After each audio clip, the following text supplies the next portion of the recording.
So how could you say it's an Igbo coup when it was Igbo people who caused the coup? Do you understand? If it were an Igbo coup, what would have been different? If it would have been a walkover. How? Because all the key officer positions in Lagos were under the command of Igbo people. There is no one the battalion command, the armorer, the person in charge, the quartermaster general, everybody, most of them were Igbo officers. So it isn't possible for you to organize that coup and fail, because there will be no opposition. What would have, if it was an Igbo coup, what the Njoku on Ironsi's command would just seize the Ikeja area, just go quietly to all these politicians and seize them one by one. Nobody will oppose it. The people who will be seizing them will be northern troops, who are the recruits. Seize this man, yes sir, he will salute you and go and seize, because that's the way they were trained. You see what I mean? That's the way it happens. What role did Ojukwu play?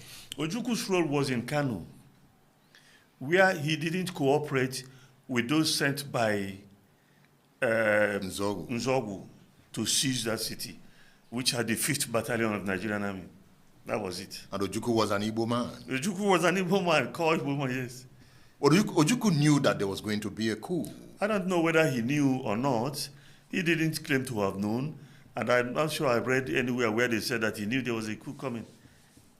Are you sure Nzogu did not tell Ojukwu that something was coming? If Nzogu told Ojukwu that a coup was coming, he didn't take me into confidence. In any case, I never met him person to person. So I don't know what he told Ojukwu or what he didn't tell the man. And Nzogu threatened to march on the south. Yes, he did. What was wrong with him? Nothing was wrong with him. He was, when you have stirred the honest nest, it scatters in every direction, so you move with the wave.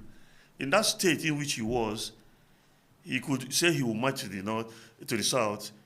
Probably he meant it. Probably it was a bluff to be obeyed. I don't know. Why did they mess up with the Ironsi plot? Why didn't they get him in Lagos?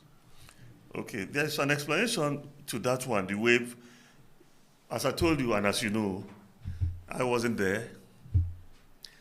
The guy who was sent to arrest him was a lieutenant. Lieutenant Obo Oji. The man, I think he died recently or still alive, I don't know. And then he met the man. He was going to the Ironsi's house, and Ironsi had heard about the coup and was driving to Lagos, and they met on the road. And he said, "What are you?" He asked the guy, "What are you doing here?" The guy called. That's the story told. And then they said some people had gone to Ironsi at the party that Memelari organized. They couldn't find him there. They said there was a second party. They went there. He had also left the party and had heard about the school and was racing down to Ikeja, so they didn't get him at home. Those were the explanations, what I read, Can you say the officer that went for Ironsi was a coward? Or it was the Igbo spirit that touched him? Because he had Ironsi on his palm. Well, I would scarcely say that he was a coward, because they didn't have this history of coups. It's not as if every morning you go out and march on the parade ground. It's not the same thing. It was happening for the first time. Mm. And when you hear that Ironsi was traveling, did the general travel alone? He was in his Jaguar going to Ikeja, but he was there. He had troops behind him. He had mobile policemen in a jeep that accompanied him. He wasn't alone, and he had his revolver there with him. So it's not a man-on-man thing. And in those days, he was the only major general.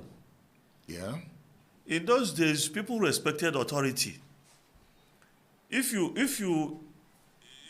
those days, if a captain entered here and there was a recruit, the recruit will leave the room immediately, whether asked to leave or not. If it were Nzogu that met Ironsi on the way, what would have happened?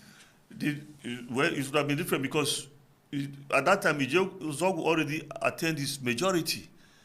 Nzogu was trained at Sandhurst. Nzogu was the first Nigerian officer trained in intelligence. Nzogu was party to planning the coup. So he had more reasons to actualize what he planned than some lieutenant who was given an instruction to go and seize the head of state, to seize the army commander. Ironsi became the main beneficiary of the January 15th coup. Can I call Ironsi your man?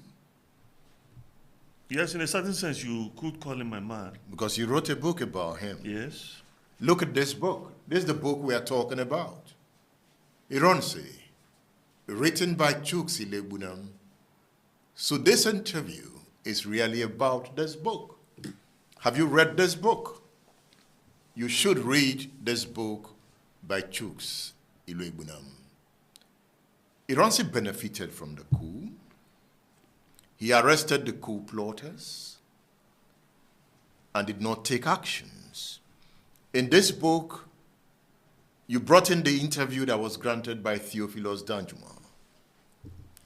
And one of the anger of northern officers was that the coup plotters were treated like kings in detention. Why did Ironsi not act? It also boils down to what I told you about propaganda.